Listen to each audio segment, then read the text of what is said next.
A multa que ajudou a polícia, motorista denuncia que foi autuado em cidade onde não esteve. A queixa levou a polícia a descobrir carros clonados no Planalto Serrano. Violência no norte do estado. Preso o menor suspeito de participar do tiroteio que acabou matando um menino de 6 anos no final do mês passado. A criança foi atingida por um tiro na cabeça enquanto caminhava com a avó. Superando as expectativas, campanha Reóleo arrecada mais que o dobro do esperado e ajuda Florianópolis a se manter como a cidade que mais coleta e recicla óleo. Via do Bem lança a segunda etapa do projeto. As ações de eficiência energética abrangem residências cadastradas com tarifa social. E no futebol, uma rodada em que nenhum time de Santa Catarina foi derrotado. Destaque para o Figueirense, que venceu o Flamengo de virada em pleno Maracanã. O Band Cidade desta segunda-feira já está no ar.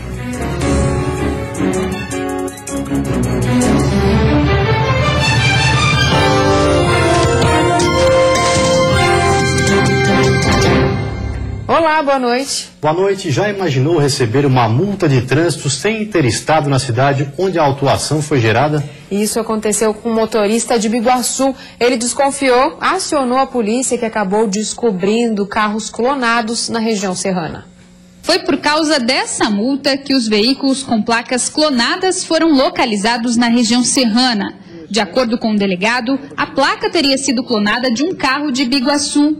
Mas a multa foi realizada em uma das avenidas de Lages, o que chamou a atenção do proprietário do veículo, que acionou a polícia. Por conta disso, a Polícia Rodoviária lá de Palmeiras conseguiu abordar esse veículo. Após a apreensão desse veículo, o condutor que estava com esse veículo indicou de quem havia comprado esse carro, que seria o cidadão ali de Painel, e os policiais resolveram aprofundar mais as diligências e encontraram com essa pessoa que também foi presa, o veículo Cruze e mais esses dois veículos, a Duster e a Palio Ken, onde consta registro de roubo. Os veículos foram localizados na região de Painel, cidade que fica distante 41 quilômetros de Lages. Segundo a polícia, eles foram alvo de assaltos no Rio Grande do Sul e há um ano estavam circulando ilegalmente em Santa Catarina. Para a polícia, o homem que estava de posse dos veículos disse não saber da situação em que os carros se encontravam, mas o depoimento não convenceu os agentes policiais. Não soube explicar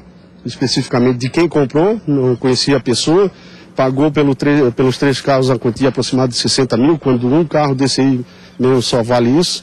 Ele acabou sendo autuado em flagrante por crime de receptação. Esse tipo de crime está se tornando comum na região. Em 2 meses, 5 carros clonados já foram apreendidos. Por isso, o delegado faz um alerta. É preciso ficar atento na hora de fechar um negócio para não cair no golpe. Observar a questão de preço, né, as condições que estão sendo oferecidas, o veículo para compra, e tentar certificar de todas as cautelas e até a delegacia, principalmente por conta de consulta e numeração de chassi, é que tu consegue verificar se houve a clonagem do veículo ou não. Um homem morreu e outro foi preso em uma operação da Polícia Militar em Joinville. Além deles, um menor foi apreendido e no depoimento ele confessou que os 3 estavam envolvidos no tiroteio que deixou 2 pessoas mortas no dia 24 de junho. Entre elas, Mateus, de apenas 6 anos. Denúncias de tráfico de drogas levaram os policiais até essa casa no bairro Cubatão, zona norte de Joinville. No local, os policiais foram recebidos por disparos e houve uma intensa troca de tiros. Nas paredes ficaram as marcas do confronto armado. Jefferson, conhecido como Alemãozinho, de 21 anos, foi morto. Outro jovem de 19 anos, identificado como Diego, foi preso. Um adolescente de 15 anos, que também estava na casa, foi apreendido. Ele já tinha sido detido pela polícia no sábado. O menor prestou depoimento que foi assinado pela mãe e confessou que os 3 estavam no sandeiro envolvido no tiroteio que acabou com a morte de Wagner Rodrigues Nunes, de 19 anos, o Pepe. Na troca de tiros, o menino Mateus de Oliveira, de 6 anos, que caminhava com a avó pela calçada, foi atingido por uma bala perdida e também morreu. Se confirmou pelo depoimento, né, de que eles estavam no sandeiro A história que a comunidade contou para nós de como teria ocorrido o fato não é verdade, né? Então o sandeiro estava à caça do Pepe, que foi morto. Chegando lá naquela rua Delfos, eles bateram na moto, efetuaram disparos. Pelo depoimento, provavelmente o tiro deles é que matou o menor, o Matheus, né? Eles caíram da moto, continuaram trocando tiros e mataram e fugiram, né? Na operação, além de apreender buchas de cocaína, a polícia encontrou uma pistola 9mm, calibre de uso restrito das Forças Armadas.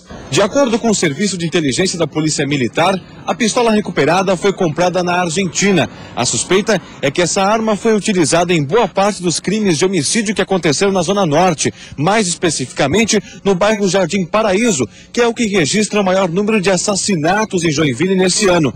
São fortes os indícios também de que partiu dessa pistola o disparo que matou o menino Matheus. O calibre é o mesmo, é um 9mm. No depoimento, sim, inclusive no depoimento ele cita outros homicídios que foram cometidos, mas na verdade o que interessa para nós agora é a Polícia Técnica, o IGP, fazer o comparativo dessa arma, dessa munição com os óbitos já ocorridos. A arma já foi encaminhada para o Instituto Geral de Perícias da Polícia Civil para ser examinada. As informações devem ser confrontadas com o exame de comparação balística. E a seguir, incentivo ao parto normal. A partir de hoje, mulheres que optarem por cesárea precisam assinar um termo de conhecimento dos riscos. E ainda a Fundação ProRim lança campanha para comprar mais máquinas de hemodiálise.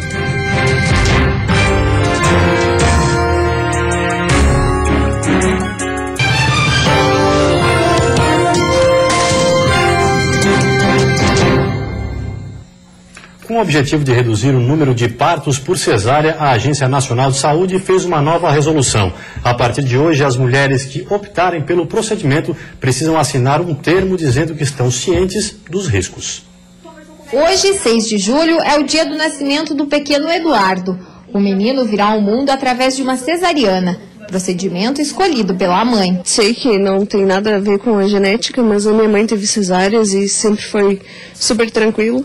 Eu acredito que isso foi uma das coisas que me encoraja mais a ter cesárea. E um pouco que o medo da dificuldade do parto. Então, eu acho que a maioria das mães tem esse medo. Escolhas como a de Michele corriam o risco de não serem custeadas pelos planos de saúde. Porém, a ANS voltou atrás na decisão e, a partir de agora, a gestante que opte pelo procedimento terá a despesa paga, mas tem que assinar um termo afirmando estar ciente dos riscos da cirurgia. Hoje, 85% dos nascimentos através de planos de saúde é por cesariana. Na rede pública, 40%, enquanto que o recomendado pela Organização Mundial da Saúde é de apenas 15%. Apesar de diminuição das cesáreas ser incentivada, esse obstetra reforça que a principal mudança está no teor das informações repassadas à paciente. A não ser, é claro, que existam, dentro da medicina existem algumas indicações muito precisas de cesárea, em que daí não se deve levar em conta a vontade da paciente, sim o risco que um parto possa acarretar. Por exemplo, a paciente já tem 2 cesarianas prévias, ou a placenta está localizada sobre o orifício do colo uterino, né? Entre outras indicações que a gente tem na literatura médica, que daí depende da vontade da paciente. Claro que a gente não vai operar a paciente à força, mas a gente vai orientar que a conduta médica é a cesariana e não o parto. Referência nacional no tratamento de pacientes com problemas renais, a Fundação ProRim lançou uma nova campanha. A entidade precisa comprar mais máquinas de hemodiálise. Seu José tem uma relação bem próxima da máquina que filtra o sangue dele. Relacionamento que já tem 33 anos. Depois de ter o rim rejeitado após um transplante, ele desistiu de uma nova cirurgia e segue com rigor a rotina das sessões de hemodiálise. 3 vezes por semana, ele tem um encontro que dura 4 horas. Então eu tenho uma família, né, que para mim é tudo, só que a máquina, para mim viver com essa família, para mim ser feliz com essa família, com a minha família, eu preciso dessa máquina. Consciente e cuidadoso com a saúde, seu José faz o tratamento em uma das 2 unidades da Fundação ProRim que existem em Joinville e que são referência no Brasil. O atendimento oferecido pela Fundação ProRim tem um dos melhores resultados do país. O índice de mortalidade no tratamento de hemodiálise é bem menor do que a média nacional. Nós somos um dos campeões, eu diria assim, né? Nós temos 92% de sobrevida no primeiro ano, né? Isso não é alcançado no Brasil todo. O índice de mortalidade aqui durante o tratamento é de 8%. No Brasil são 19% e nos Estados Unidos 21%. Os bons resultados fazem com que muitos pacientes que sofrem com insuficiência renal venham para Santa Catarina. É o caso de Dona Urumi, que saiu da capital do Tocantins e chegou em Joinville no começo do ano, depois que entrou na lista de transplantes.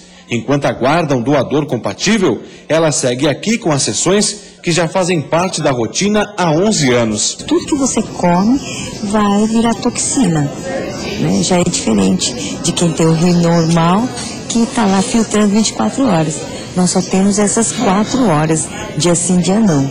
Se pudéssemos dialisar mais vezes, era melhor ainda. O tempo de vida útil de uma máquina como essa é de 10 anos. A fundação, que atende pelo SUS e depende de doações, precisa de novas máquinas para manter o padrão nos tratamentos e atender a demanda. Uma campanha foi lançada na internet para a compra de uma nova máquina com tecnologia alemã, como essa, que custa cerca de R$60 mil. Nós estamos fazendo para uma máquina, mas o crescimento vegetativo da nossa unidade, que necessita de máquinas diárias para pacientes, inclusive que vêm de fora de Joinville, é muito maior. E nós estamos aí lutando com campanhas e correndo atrás, financiamentos, etc., para manter esse crescimento vegetativo que é muito alto. Para contribuir, basta acessar o site www.quicante.com.br/prorim. Em 16 dias, a campanha arrecadou 12% da meta. O valor mínimo da doação é de R$10 e pode ser feito via cartão de crédito ou boleto bancário. A semana começa instável em Santa Catarina, com céu encoberto e chuva em todas as regiões. Há risco de temporal em pontos isolados. Temperatura em pequena elevação. A mínima fica em 10 graus na Serra e a máxima em 23 no sul do estado. No Planalto Norte, mínima de 12 e máxima de 18. No Oeste, Vale do Itajaí. E na Grande Florianópolis, máxima de 19. E no Litoral Norte, mínima de 17 e máxima de 21 graus. E o frio mais intenso trouxe de volta também as tainhas. Só hoje, em 2 lanços, foram capturadas pelo menos 6.000 em Florianópolis. Essas imagens feitas de um celular mostram a captura pela manhã de cerca de 2.000 tainhas na Barra da Lagoa, região leste da ilha. Os pescadores ficaram animados com os lanços registrados desde a última sexta-feira e torcem para que a safra de 2015 seja maior do que a do ano passado, que ficou abaixo da expectativa. Inovação. A Universidade do Estado de Santa Catarina desenvolveu uma biofábrica de fruticultura. Ela vai fazer clonagem das plantas livres de vírus. É dentro desses potes que o processo de multiplicação das plantas acontece. Neste laboratório, chamado de Biofábrica de Fruticultura, estão sendo clonados as culturas da pera e do morango. Um trabalho que começou em 2008 e há 2 semanas vem sendo colocado em prática. Nós vamos multiplicando até obter um número X de plantas, né, um número desejado, e após a etapa de multiplicação, então é feito um enraizamento dessas plantas. Aqui as plantas estão num estágio bom já para enraizamento, elas vão para um meio onde será desenvolvida a raiz, e aí após o enraizamento elas são levadas para uma estufa e feita a climatização dessas plantas.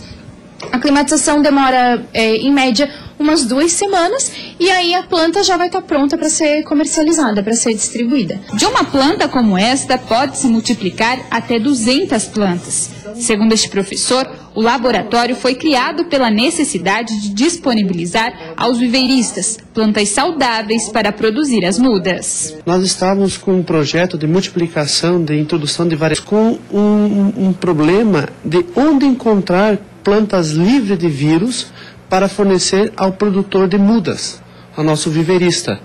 Com isso, tivemos a necessidade de criar uma estrutura dessa com pouco dinheiro, baixo investimento e de forma rápida. Livre de vírus, Plantas como essas trazem mais benefícios, tanto para o viveirista quanto para o produtor. Essa planta é disponibilizada ao viveirista, esse viveirista vai multiplicar ela, tendo garantia que ele recebe uma planta livre de vírus e que essa planta vai ser muito mais produtiva no campo, muito mais eficiente e reduzindo os custos da produção para o produtor. Todo o processo de clonagem acontece na UDESC em Lages e é desenvolvido pelos acadêmicos. O recurso arrecadado com a venda das plantas matrizes será revertido em projetos de pesquisa.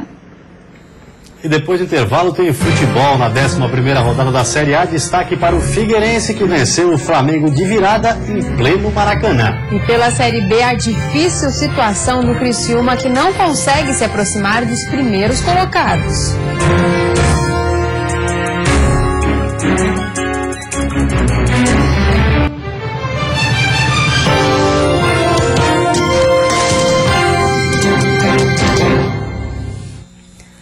Futebol, um fim de semana sem nenhuma derrota dos times catarinenses. Pela Série A, o Figueirense foi ao Rio de Janeiro e venceu o Flamengo de virada no Maracanã.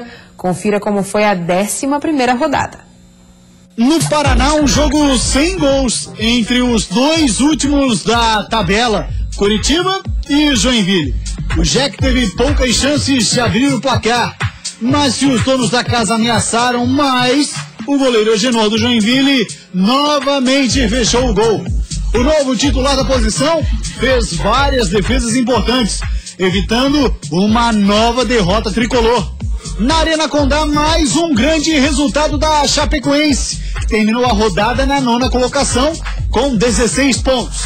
Desde o início, o Verdão do Oeste pressionou o time carioca, mas sem sucesso. Os vascaínos perderam o controle em algumas jogadas e 2 jogadores acabaram expulsos.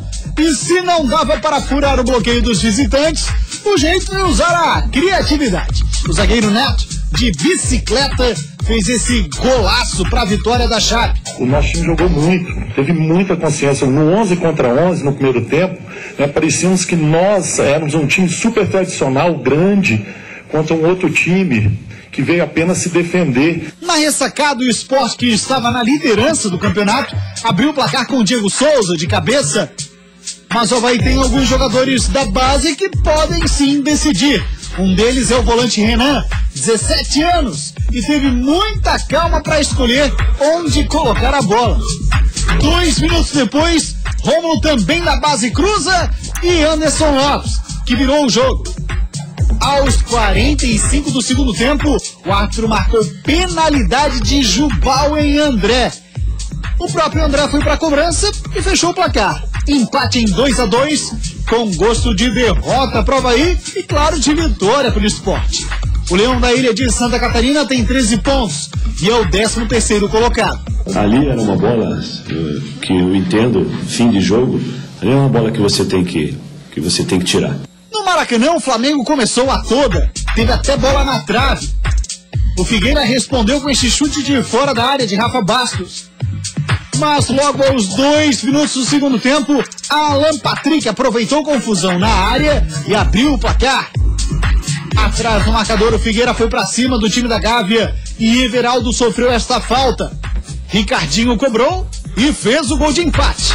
E lá no finzinho da partida, um belo cruzamento de Iago para Fabinho fazer o vira-vira. O alvinegro pulou para a 11ª posição com 15 pontos. A derrota para nós era um resultado que a gente não contava, até porque era um adversário direto dentro da competição, né? E por se tratar também do Flamengo, um grande clube. E pela Série B, o Criciúma conseguiu mais um ponto fora de casa, mas continua mal na tabela de classificação. É o 15º colocado. Jogando fora de casa, o Criciúma foi sufocado pelo Paraná. Os donos da casa criaram as melhores chances do jogo e não teve uma grande qualidade técnica. A melhor chance do Paraná no primeiro tempo caiu nos pés de Fernandes, mas ele errou quando tentou encobrir o goleirão Luiz. No segundo tempo, seguiu a pressão dos donos da casa, que abusavam das bolas alçadas na área, mas que não assustavam tanto o gol de Luiz. A chance mais clara da segunda etapa surgiu nessa cobrança de falta. A zaga do Tigre desviou para trás e por muito pouco o Paraná não abriu o placar. Mas no fim ficou nisso mesmo, 0-0 na Vila Capanema. E a seguir foi lançada hoje a segunda etapa do projeto Energia do Bem, que beneficia residências cadastradas na tarifa social. E ainda solidariedade, doações para ajudar os atingidos pelo tornado em Xanxerê totalizam R$500 mil.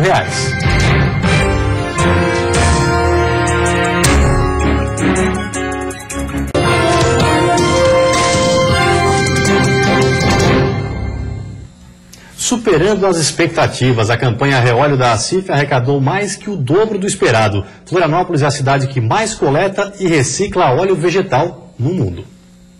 A campanha de arrecadação de óleo de cozinha usado da ACIF ocorreu de 1 a 30 de junho e coletou 45.390 litros do resíduo. A meta inicial era de 20 mil litros para superar o recorde já registrado no Guinness Book. Moradores, proprietários de bares, restaurantes, hotéis e escolas participaram entregando óleo usado em garrafas PET nos postos de coleta da campanha. Além da marca no Guinness Book, o objetivo é despertar o sentimento de cuidado com o meio ambiente e alertar para o descarte correto de óleo e outros resíduos. Todo o óleo arrecadado será reciclado.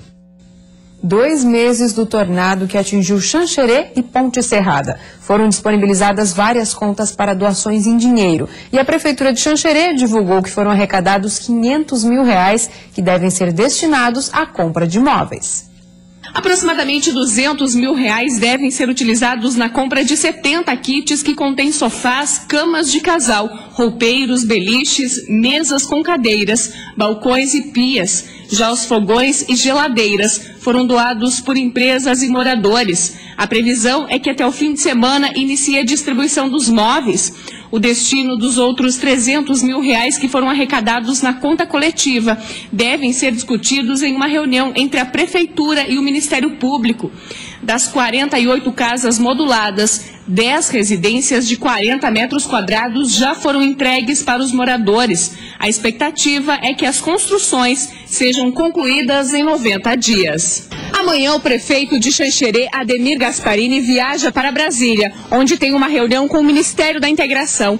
A prefeitura solicitou mais R$4 milhões para auxiliar as famílias que tiveram as residências parcialmente destruídas e ainda não conseguiram reconstruir. 2 meses após o tornado que causou danos nos municípios de Xanxerê e Ponte Serrada, não há mais desalojados. De acordo com a Defesa Civil, 1.700 famílias conseguiram voltar para suas casas. Após a passagem dos ventos fortes, mais de 4 mil pessoas ficaram desalojadas, 500 moradores desabrigados e 4 morreram. E o governo do estado lançou agora há pouco mais um programa para contornar o mau momento na produção de energia. No ano passado, a tarifa de energia elétrica subiu 23% em Santa Catarina e em março deste ano mais 35%. Para agosto, um novo reajuste vai pesar mais uma vez no bolso do consumidor e deve girar em torno de 15%. Basicamente são 2 questões, né? Uma diz respeito a mudanças regulatórias que aconteceram em 2012, né? O governo federal, através do Ministério de Minas e Energia e da própria ANEEL, mexeu nas regras, isso fez com que a gente tivesse uma perturbação do setor como um todo. E segundo, a hidrologia não tão adequada, né? Falta de chuvas. Com um aumento nos custos de produção, o governo do estado quer incrementar a economia através de outras fontes de energia e gastar menos. Agora à tarde, o edital de contratação para ampliação da pequena central hidrelétrica Celso Ramos, em Faxinal dos Guedes, foi lançado. As obras têm orçamento de R$45 milhões e previsão de 1 ano e meio. Com a mudança, a potência da usina vai quase triplicar. A energia é um mundo novo que está se descobrindo, né? E nós temos que buscar realmente a energia limpa, a energia com cuidado ambiental e com capacidade financeira de oferecer uma energia mais barata à sociedade. Já no quesito eficiência energética, a Celesc deve fazer a substituição de 150 mil lâmpadas incandescentes por fluorescentes, além de trocar 5 mil chuveiros por aquecimento solar e distribuir 18 mil refrigeradores em 43 cidades do estado. O projeto deve alcançar 42% das famílias cadastradas pela tarifa social. Com a medida, a Celesc estima economizar 21 mil megawatts ao ano, o equivalente ao consumo mensal de 100 mil famílias, ou quase a demanda total por mês das cidades de Laguna e Camboriú juntas. No final de junho, o governo do estado já havia lançado um programa de incentivo a empresários para garantir investimentos em pequenas centrais hidrelétricas e alternativas em energias limpas, como a biomassa, solar e a eólica. E vem aí o Jornal da Band. Uma ótima noite para você. Até amanhã. Boa noite. Até amanhã.